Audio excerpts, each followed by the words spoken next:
Hello everyone, एक बार फिर से आप सभी का स्वागत है हमारे channel current affairs by Ravi पे।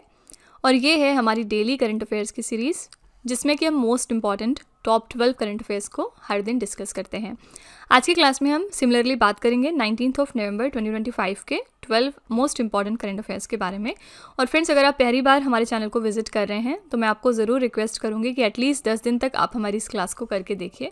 डेफिनेटली इसका रिजल्ट जो है वो आपको अपने मॉक टेस्ट और एग्जाम्स में दिखाई देगा। करंट अफेयर्स के मामले में जो आपकी समझ है, जो आपकी इस पर पकड़ है, वो मजबूत होती जाएगी। ओके, तो इसमें से अगर आप किसी भी एग्जाम की तैयारी कर रहे हैं तो आप हमारी इस सीरीज़ को डेफिनेटली फॉलो करिएगा, आपको ये बहुत ज़्यादा हेल्पफुल साबित होने वाली है। आगे बढ़ने से पहले बस यहाँ पर एक छोटी सी इन्फॉर्मेशन है कि हमारी जो अक्टूबर मंथ की करंट अफेयर्स की ई बुक है 2025 के लिए, वो वेबसाइट पर लॉन्च हो चुकी है। इसमें 550 प्लस MCQs हैं। साथ ही अगर आप पिछले 8 महीने की करंट अफेयर्स का ई बुक चाहते हैं जिसमें कि जनवरी से लेकर अगस्त 2025 तक के सारे इंपॉर्टेंट करंट अफेयर्स मौजूद हों, तो ये वाली ई बुक भी मिल जाएगी आपको हमारी वेबसाइट www.ravibookspdf.com पर। ये एक छोटा सा सैम्पल है हमारी अक्टूबर मंथ के करंट अफेयर्स की ई बुक का। आप देख सकते हैं कि हर क्वेश्चन को हमने वेल एक्सप्लेन किया है। यहाँ पर हम highlights, important point, static GK और पिक्चर्स का यूज़ करते हैं ताकि आपको हर क्वेश्चन की प्रॉपर अंडरस्टैंडिंग हो सके और आप बहुत दिनों तक इन क्वेश्चंस को याद रख सकें जब तक कि आपका एग्जाम क्रैक ना हो जाए, क्योंकि आपके एग्जाम में पिछले 6 से 7 महीने का करंट अफेयर्स पूछा जाता है। ठीक है, तो अगर आप इंटरेस्टेड हैं, अगर आप हमारी इन बुक्स को परचेज करना चाहते हैं तो ये वेबसाइट है, आप यहाँ पर जाकर इनको ज़रूर चेक कर लीजिएगा। ठीक है, चलिए आज की अपनी क्लास हम शुरू करते हैं। और हमेशा की तरह हम स्टार्ट करते हैं क्विक रिवीजन के साथ, यानी कि हमने जो भी कुछ एक दिन पहले पढ़ा होता है, यानी जो हमने 12 क्वेश्चंस कल किए थे उसको हम दोबारा से यहाँ पर एक बार रिवाइज करते हैं और फिर हम आज की क्लास शुरू करते हैं। ठीक है, कल का हमने पहला क्वेश्चन किया था, नवंबर 2025 में राष्ट्रीय रक्षा अकादमी के नए कमांडेंट कौन बन गए हैं? तो इनका नाम है वाइस एडमिरल अनिल जग्गी। खेलो इंडिया यूनिवर्सिटी गेम्स 2025 का शुभांकर क्या रखा गया है? तो खम्मा और घड़ी। द्विपक्षीय हवाई अभ्यास गरुण 25 भारत और किस देश के बीच में आयोजित हुआ है? तो गरुण भारत और फ्रांस के बीच में होता है। इस इवेंट को कहाँ पर ऑर्गेनाइज किया गया था? तो फ्रांस के मोंट डी मार्सन एयरबेस में। ये इसका 8वां संस्करण था।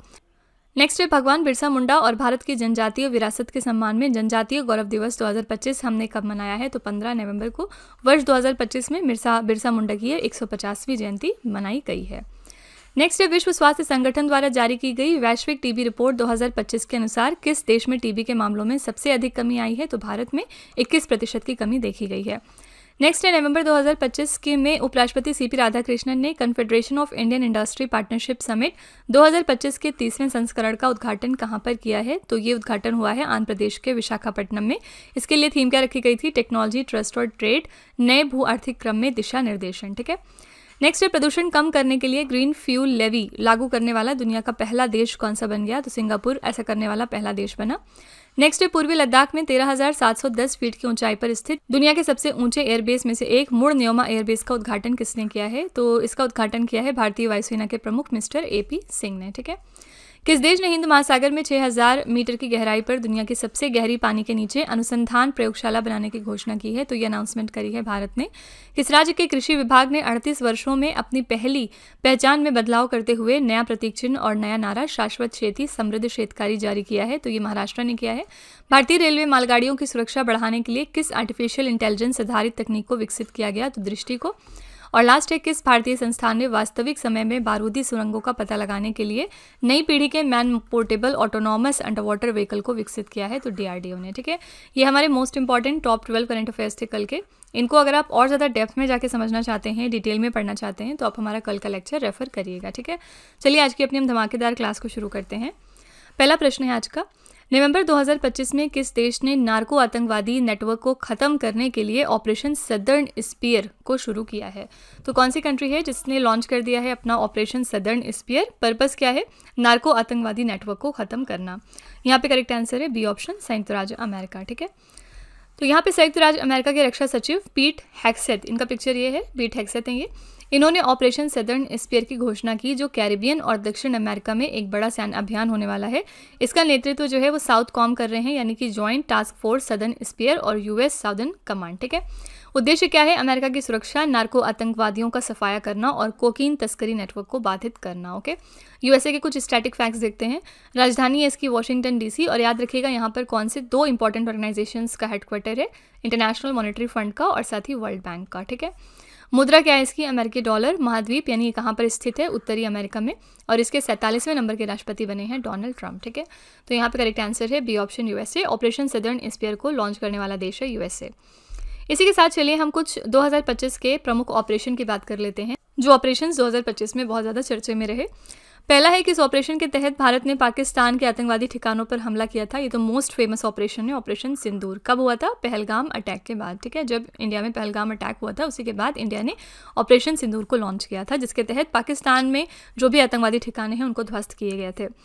नेक्स्ट है भूकंप से तबाही के बीच म्यांमार कंट्री की मदद के लिए भारत ने किस ऑपरेशन को शुरू किया है? तो ऑपरेशन ब्रह्मा को। ठीक है, कई बार एग्जाम में ये पूछ लिया जाता है कि ऑपरेशन ब्रह्मा लॉन्च किया गया इंडिया के द्वारा किस कंट्री की हेल्प के लिए? तो म्यांमार। ठीक है, नक्सलियों का उन्मूलन करने और माओवाद की राजनीतिक विचारधारा को खत्म करने हेतु केंद्र सरकार ने किस ऑपरेशन को शुरू किया? तो ऑपरेशन कगार को। भारत सरकार द्वारा युद्धग्रस्त यूक्रेन में फंसे भारतीय नागरिकों और छात्रों को भारत लाने के लिए कौन सा ऑपरेशन चलाया गया था? इसका नाम था ऑपरेशन गंगा। इजराइल और हमास के बीच जारी भीषण जंग में भारत ने नागरिकों की सुरक्षित वतन वापसी के लिए किस अभियान की शुरुआत की? इसका नाम है ऑपरेशन अजय। नेक्स्ट है तुर्की और सीरिया में आए विनाशकारी भूकंप से पीड़ित लोगों की सहायता के लिए भारत ने किस मिशन को शुरू किया? तो ऑपरेशन दोस्त को शुरू किया था। भारतीय सरकार ने हैती से भारतीयों को बचाने के लिए किस ऑपरेशन को शुरू किया? ऑपरेशन इंद्रावती को। अमरनाथ यात्रा के सुचारू और सुरक्षित संचालन के लिए सुरक्षा बलों द्वारा कौन सा ऑपरेशन शुरू किया गया है? इसका नाम है ऑपरेशन शिव। और किस देश ने भारत के खिलाफ सैन्य अभियान बुनियान उल मरसूस चलाया है? तो कंट्री है पाकिस्तान। ठीक है, तो ये कुछ प्रमुख ऑपरेशन थे 2025 के, इनको आपको ध्यान में रखना है। नेक्स्ट क्वेश्चन पे चलते हैं। नवंबर 2025 में भारत का सुरक्षा सचिव किसे नियुक्त किया गया है? हमारे नए सेक्रेटरी ऑफ डिफेंस कौन बन गए हैं? इनका नाम है मिस्टर पराग जैन। ठीक है, सी ऑप्शन करेक्ट हो जाएगा। भारत की खुफिया agency research and analysis wing raw chief के डायरेक्टर पराग जैन को कैबिनेट सचिवालय में सचिव सुरक्षा का अतिरिक्त प्रभार सौंपा गया है और ये सचिव प्रधानमंत्री और अन्य वीवीआईपीज की सुरक्षा के लिए जिम्मेदार होता है और स्पेशल प्रोटेक्शन ग्रुप का प्रशासनिक प्रमुख होता है। ठीक है, ये इनकी पोस्ट का फीचर है, इसको ध्यान में रखिएगा। तो हमारे secretary of defence of India बन गए हैं मिस्टर पराग जैन। ओके, देखिए इंडिया के अंदर जितनी भी आपकी इंपॉर्टेंट बॉडीज़ हैं, ऑर्गेनाइजेशंस हैं, उनके हेड्स का नाम पता होना चाहिए। पिछले दिनों यूपीएससी में भी नए चेयरमैन नियुक्त हुए थे और इनका नाम क्या है? डॉक्टर अजय कुमार। इनका नाम याद रखिएगा। ठीक है, क्योंकि ये शायद मई मंथ में अपॉइंट हुए थे। मई 2025 का रिसेंट अपॉइंटमेंट का क्वेश्चन है ये। क्वेश्चन नंबर 3 है, नवंबर 2025 में किस राज्य के सोनापुर और पुरी बीच को 2025 से 26 के लिए फिर से प्रतिष्ठित ब्लू फ्लैग सर्टिफिकेशन मिला है? तो ये जो सोनापुर और पुरी बीचेज हैं कहाँ पर लोकेटेड हैं और न्यूज़ में क्यों आए? क्योंकि उनको ब्लू फ्लैग का सर्टिफिकेट एक बार फिर से मिल गया है 2025 से 26 के लिए। करेक्ट आंसर यहाँ पर हो जाएगा डी ऑप्शन, उड़ीसा। ठीक है, दोनों बीचेस उड़ीसा में लोकेटेड हैं, इनको ब्लू फ्लैग का सर्टिफिकेट दोबारा से मिला है। सोनापुर बीच को लगातार तीसरे वर्ष ब्लू फ्लैग प्रमाणन मिला और पुरी का गोल्डन बीच 7वें वर्ष भी सूची में शामिल हुआ है। क्या है ये ब्लू फ्लैग का सर्टिफिकेट? ब्लू फ्लैग दुनिया का सबसे प्रतिष्ठित इको लेबल होता है जो समुद्र तटों, मरीनाओं और सतत पर्यटन नौकाओं को प्रदान किया जाता है। ये डेनमार्क स्थित फाउंडेशन फॉर एनवायरमेंटल एजुकेशन द्वारा संचालित है, जो 1985 में शुरू हुआ और तटीय क्षेत्रों में सतत विकास को यह बढ़ावा देता है। ठीक है, करेक्ट आंसर है डी ऑप्शन, उड़ीसा। और ना सिर्फ उड़ीसा के ये 2 बीचेज हैं, बल्कि 2025 में बहुत सारे इंडिया के बीचेज हैं जिनको ब्लू फ्लैग का सर्टिफिकेट मिला था। इसमें से महाराष्ट्र के 5 बीचेस थे जिनको अभी पिछले मंथ में शायद मिला था ब्लू फ्लैग का सर्टिफिकेट। ये जो 5 नाम है आई एम श्योर आपको याद होंगे, हमने इसको बहुत बार डिस्कस किया था। अगर आपको याद है तो इसमें से एटलीस्ट 3 का नाम आप कॉमेंट में लिखिएगा। इसके अलावा 2 बीच और थे जिनको जनवरी में मिला था। पहला है इसमें से कप्पड़ बीच और ये कहाँ पे लोकेटेड है? कोझिकोडे में लोकेटेड है, केरला के अंदर। और दूसरा आपका है चाल बीच, ये कन्नूर में है। ठीक है, तो ये दोनों बीचेस थे, इनको भी जनवरी मंथ में ब्लू फ्लैग का सर्टिफिकेट मिला था। क्वेश्चन नंबर 4 है, नवंबर 2025 में किस देश की संसद ने एक कानून पारित किया है जो विशाल आर्कटिक द्वीप पर विदेशियों के संपत्ति स्वामित्व के अधिकार को सीमित करता है? कौन सी कंट्री की पार्लियामेंट है जिसने एक लॉ पास कर दिया है जिससे कि foreign ownership of property on the vast Arctic island restrict होता है? करेक्ट आंसर यहाँ पर है बी ऑप्शन, ग्रीनलैंड। ठीक है, तो ग्रीनलैंड की संसद ने विदेशी नागरिकों के आर्कटिक द्वीप संपत्ति रखने पर प्रतिबंध लगाने वाला एक कानून पारित कर दिया। क्यों किया है? ये कदम आर्कटिक क्षेत्र में बढ़ती अंतर्राष्ट्रीय रुचि और अमेरिका के बढ़ते प्रभाव के बीच उठाया गया है। ठीक है, और ग्रीनलैंड विश्व का सबसे बड़ा द्वीप है जो उत्तरी अटलांटिक महासागर में स्थित है। ठीक है, तो ये जो इनिशिएटिव है ये लिया है ग्रीनलैंड ने। नेक्स्ट है, नवंबर 2025 में किस राज्य के अंबाजी संगमरमर को जीआई टैग मिल गया है? तो अंबाजी मार्बल किस स्टेट का प्रोडक्ट है? गुजरात का, और हाल ही में इसको जीआई टैग दिया गया। वाणिज्य एवं उद्योग मंत्रालय के अंतर्गत भौगोलिक संकेतक रजिस्ट्री ने गुजरात के बनासकांठा जिले के अंबाजी मार्बल खदान एवं कारखाना संघ के नाम पर जीआई टैग प्रदान किया है। क्या है ये जीआई टैग का महत्व? तो ये जो जीआई टैग है ये उत्पाद को वैश्विक पहचान प्रदान करता है तथा नकली उत्पादों से सुरक्षा सुनिश्चित करता है। ये स्थानीय कारीगरों एवं खननकर्ताओं की आय बढ़ाने में सहायक होता है। ठीक है, तो यहाँ पे करेक्ट आंसर है Gujarat state. Ambaji marble Gujarat state का एक प्रोडक्ट है और हाल ही में इसको जीआई टैग मिल गया है। यहाँ पे जीआई टैग पिछले ही हफ्ते में बेसिकली 2 और प्रोडक्ट्स को मिले थे और पहला है यहाँ पर तुंग बुक। ये क्या है? ये बेसिकली एक तरह का वाद्य यंत्र है और दूसरा है पुम टोंग पुलित। ठीक है, ये दोनों वाद्य यंत्र हैं और कौन से स्टेट के हैं? तो सिक्किम स्टेट के हैं। इनको भी जीआई टैग मिला है। इसकी वजह से कौन सी कम्युनिटी है जो अपलिफ्ट हुई है? तो लेप्चा कम्युनिटी, क्योंकि इन्हीं के ये वाद्य यंत्र थे। ठीक है, तो इस तरह से आप करंट अफेयर्स को रिलेट करके याद रखा करिए। चलिए यहाँ पे हम 2025 के सारे इंपॉर्टेंट जीआई टैग्स को एक बार रिवाइज कर लेते हैं। मई 2025 में किस राज्य के केर सांगरी उत्पादन को जीआई टैग प्रदान किया गया? तो राजस्थान का प्रोडक्ट है ये। किस राज्य के पारंपरिक स्पिरिट ओजोफेनी को जीआई टैग प्राप्त हुआ है? तो गोवा स्टेट के। जनवरी 2025 में किस राज्य या फिर यूनियन टेरिटरी के वर्जिन नारियल तेल को जीआई टैग प्रदान किया गया? तो अंडमान और निकोबार द्वीप का ये प्रोडक्ट है। किस राज्य के कुंभकोणम पान के पत्ते और थोवलाई फूल माला को भारत सरकार द्वारा जीआई टैग प्रदान किया गया? तमिलनाडु। किस राज्य के अमल साठ चीकों को जीआई टैग प्रदान किया गया? तो गुजरात। किस राज्य के जनजातीय हस्तशिल्प कन्न डिप्पिया को जीआई टैग प्रदान किया गया? तो केरल। किस राज्य की तंगेल साड़ी, गारत साड़ी और कोरियल साड़ी को अलग अलग जीआई टैग मिला? तो पश्चिम बंगाल। किस राज्य के खजूरी गुड़ा को जीआई टैग मिला है? उड़ीसा। किस राज्य के प्रोडक्ट सुंदरबन शहद को जीआई टैग मिला है? तो पश्चिम बंगाल। ठीक है, ये आपके 2025 के मोस्ट इंपॉर्टेंट जीआई टैग्स हैं, इनको ध्यान में आपको रखना है। नेक्स्ट है 130वें संविधान संशोधन विधेयक 2025 की जांच के लिए संसद की संयुक्त समिति के अध्यक्ष के रूप में किसे नियुक्त किया गया है? तो कौन चेयरपर्सन बनी है? ज्वाइंट पार्लियामेंट्री कमेटी की, जो कि एग्जामिन करेगी ये committee 130th constitutional amendment bill को। करेक्ट आंसर है यहाँ पर अपराजिता सारंगी। ठीक है, ये मोस्ट इंपॉर्टेंट क्वेश्चन है आपके लिए, इसको ध्यान में रखिएगा। समिति और विधेयक की जानकारी देखते हैं। अध्यक्ष यहाँ पर हैं भाजपा सांसद अपराजिता सारंगी और गठन इसका कब हुआ था? लोकसभा अध्यक्ष ओम बिरला ने 12 नवंबर को इसका गठन किया। इस समिति में कुल 31 सदस्य हैं, जिनमें से 21 सदस्य लोकसभा से और 10 सदस्य राज्यसभा से नामित किए गए हैं। ठीक है, क्या इनका काम है? तो इस समिति को 3 विधेयकों की समीक्षा का कार्य सौंपा गया। पहला यहाँ पर संविधान विधेयक 2025, इसका 130वां संशोधन ये चेक करेंगे। जम्मू कश्मीर का पुनः गठन संशोधन विधेयक 2025 को ये रिव्यू करेंगे और केंद्र शासित प्रदेशों के शासन संशोधन विधेयक 2025 को ये रिव्यू करेंगे। ठीक है, ये 3 इनके मोस्ट इंपॉर्टेंट वर्क्स हैं और इसको लीड कर रही हैं कौन? अपराजिता सारंगी। ओके, क्वेश्चन नंबर 7 है नवंबर 2025 में सीमा सुरक्षा बल ने किस नाम से पहली पूर्ण महिला ड्रोन संचालन इकाई का शुभारंभ किया है? बॉर्डर सिक्योरिटी फोर्स ने अपनी लॉन्च कर दी है पहली all women drone operation unit. इसका नाम इन्होंने क्या रखा है? इसका नाम रखा है दुर्गा ड्रोन स्क्वाड्रन। ठीक है, डी ऑप्शन करेक्ट हो जाएगा। आप देख सकते हैं कि सारे ही ऑप्शंस बहुत ही कंफ्यूजिंग है। शक्ति ड्रोन, कविता ड्रोन, स्त्री विमान विंग। यहाँ पे शक्ति और दुर्गा में आप ज़्यादा कंफ्यूज हो सकते थे, लेकिन आंसर है दुर्गा ड्रोन स्क्वाड्रन। सीमा सुरक्षा बल ने अपनी पहली महिला ड्रोन संचालन इकाई दुर्गा ड्रोन स्क्वाड्रन की स्थापना करी है और ये स्क्वाड्रन ग्वालियर में बीएसएफ अकादमी के school of drone warfare Gwalior में लॉन्च की गई। उद्देश्य क्या है? सीमा निगरानी, तस्करी रोकना और आपदा राहत जैसे मिशनों में महिलाओं को ड्रोन तकनीक से लैस करना। ठीक है, करेक्ट आंसर यहाँ पे है D option Durga drone squadron. Next question है केंद्रीय मंत्री गजेंद्र सिंह शेखावत ने 13वें अंतर्राष्ट्रीय पर्यटन हाट 2025 का उद्घाटन कहां पर किया है?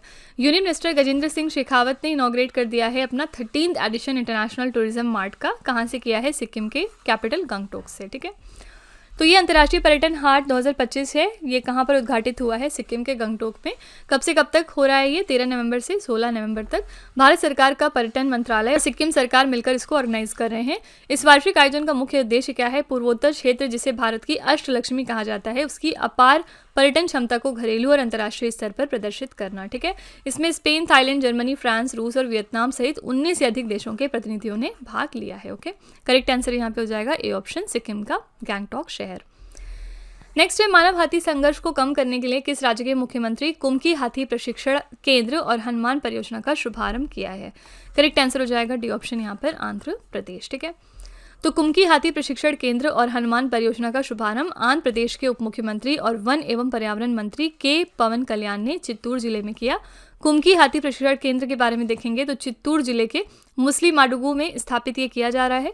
यहाँ प्रशिक्षित कुमकी हाथियों यानी प्रशिक्षित बंदी हाथी का उपयोग जंगली हाथियों को रिहायशी इलाकों से दूर भगाने के लिए किया जाएगा। ठीक है, प्रोजेक्ट हनुमान की बात करते हैं। पूरा नाम क्या है हनुमान का, यानी फुल फॉर्म क्या है इसका? Healing and nurturing units for monitoring aid and nursing of wildlife उद्देश्य है वन्य जीवों की देखभाल, पुनः वास और मानव वन्यजीव संघर्ष प्रबंधन को मजबूत करना। ठीक है, करेक्ट आंसर यहाँ पे हो जाएगा डी ऑप्शन, आंध्र प्रदेश।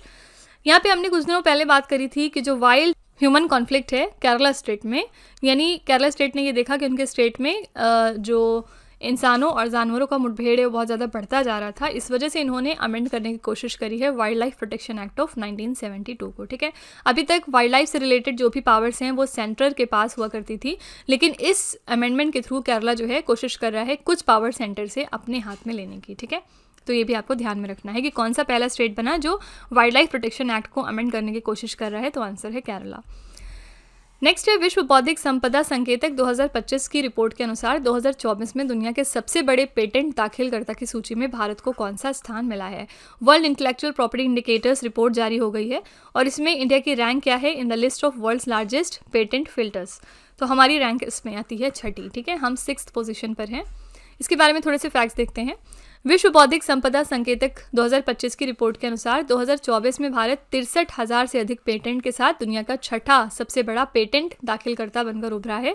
वहीं भारत वैश्विक नवाचार सूचकांक में 81वें स्थान से 38वें स्थान पर पहुंच गया। ठीक है, विश्व बौद्धिक संपदा संकेतक 2025 की रिपोर्ट के अनुसार 2024 में दुनिया भर के नव प्रवर्तकों ने रिकॉर्ड तोड़ 37 लाख पेटेंट आवेदन प्रस्तुत किए, जो 2023 की तुलना में सिर्फ 4.9% अधिक हैं। ठीक है, टॉप 3 देश की बात करेंगे तो चीन के पास सबसे ज़्यादा हैं, देन यूएसए आता है, इसके बाद जापान आता है। और इस रिपोर्ट को जारी कौन करता है, तो विश्व बौद्धिक संपदा संगठन यानी कि वर्ल्ड इंटेलेक्चुअल प्रॉपर्टी ऑर्गेनाइजेशन। इसका हेडक्वार्टर कहाँ पर है, इसका मुख्यालय है स्विट्जरलैंड के जेनेवा में। ठीक है, तो यहाँ पे इसमें हमारी रैंक कितनी है, आंसर है C option 6th। Question number 11 है 56वां भारतीय अंतर्राष्ट्रीय फिल्म महोत्सव 2025 कहाँ पर आयोजित किया जाएगा। 56th international film festival of India कहाँ पर हो रहा है, आंसर है गोवा के पणजी शहर में। ठीक है, सी ऑप्शन यहाँ पे करेक्ट है। भारत का ये 56वां IFFI है जो कि वर्ष 2025 में 20 से लेकर 28 नवंबर तक गोवा के पणजी में आयोजित किया जाएगा। इसमें फोकस देश है जापान, 6 समकालीन जापानी फिल्मों का यहाँ पर प्रदर्शन ये कर रहा है। भागीदार देश है इसमें स्पेन, स्पॉटलाइट देश है ऑस्ट्रेलिया। ये आपके लिए मोस्ट इंपॉर्टेंट क्वेश्चन हैं, यहाँ से डेफिनेटली एग्जाम्स में क्वेश्चन आएंगे। ठीक है, फिल्मों की संख्या 81 देशों की 240 से अधिक फिल्मों का प्रदर्शन यहाँ पर किया जा रहा है। उद्घाटन फिल्म इसकी कौन सी है, ब्राजीलियाई लेखक गैब्रियल मस्कारो की science fiction film the blue trail. ठीक है, ये उसकी उद्घाटन फिल्म रही। तो याद रखिएगा 56th edition international film festival of India का कहाँ पर ऑर्गेनाइज किया गया है, तो गोवा के पणजी में। आज का आखिरी प्रश्न है जलवायु परिवर्तन गैलरी ऑन द एज के लिए प्रतिष्ठित सिमुसेट पुरस्कार से किसे सम्मानित किया गया है। तो किसको ये प्रेस्टिजियस सिमुसेट अवार्ड मिला है for the climate change gallery on the edge. यहाँ पे आपका करेक्ट आंसर हो जाएगा national council of sciences museum, विज्ञान सिटी कोलकाता। ठीक है, सी ऑप्शन यहाँ पे आपका बिल्कुल करेक्ट है। राष्ट्रीय विज्ञान संग्रहालय परिषद को कोलकाता के साइंस सिटी में स्थित जलवायु परिवर्तन पर आधारित गैलरी ऑन द एज के लिए प्रतिष्ठित सिमोसेट पुरस्कार से सम्मानित किया गया। इस पुरस्कार की घोषणा दुबई में 27वें ICOM महाधिवेशन के दौरान की गई है। ठीक है, सिमोसेट क्या है, ये ICOM यानी इंटरनेशनल काउंसिल ऑफ म्यूजियम्स की विज्ञान और प्रौद्योगिकी संग्रहालयों और संग्रहों के लिए अंतर्राष्ट्रीय समिति है। ठीक है, तो यहाँ पे करेक्ट आंसर है national council of science museums, science city Kolkata. तो इसी के साथ फ्रेंड्स हमारी क्लास यहाँ पर एंड होती है। हमारे 12 क्वेश्चंस आज के कंप्लीट हो गए हैं और लास्ट में हमेशा की तरह हम आपके लिए एक छोटा सा टेस्ट रखते हैं ताकि आप खुद को एनालाइज कर सकें। आज का पहला क्वेश्चन है आपके लिए, नवंबर 2025 में भारत का सुरक्षा सचिव किसे नियुक्त किया गया है। दूसरा प्रश्न है, नवंबर 2025 में किस राज्य के अंबाजी संगमरमर को GI टैग मिला है। और तीसरा प्रश्न है, विश्व बौद्धिक संपदा संकेतक 2025 की रिपोर्ट के अनुसार 2024 में दुनिया के सबसे बड़े पेटेंट दाखिलकर्ता की सूची में भारत को कौन सा स्थान मिला है। ठीक है, तो ये 3 क्वेश्चंस आपके लिए हैं एज अ होमवर्क। इनका जवाब आपको कमेंट सेक्शन में जाके लिखना है। और इसी के साथ फ्रेंड्स हमारी क्लास यहाँ पर एंड होती है। आई रियली होप कि आपको हमारी क्लास पसंद आई होगी और आप अपना फीडबैक कमेंट में ज़रूर लिखिएगा। आज मैंने कोशिश की है सेशन को टाइम पर ख़त्म करने की, और अगर आपको लगता है इसमें कुछ और इम्प्रूव होना चाहिए तो आप वो भी कमेंट में लिखिएगा, हम उसको डेफिनेटली रिव्यू करेंगे। ठीक है, तो इसी तरह के बेस्ट क्वालिटी कंटेंट और अच्छी प्रिपरेशन के लिए हमारे चैनल के साथ जुड़े रहिए। मिलते हैं अगली क्लास में एक और इंपॉर्टेंट टॉपिक के साथ। Till then stay tuned. Thank you so much for watching. Also don't forget to like, share and subscribe our channel.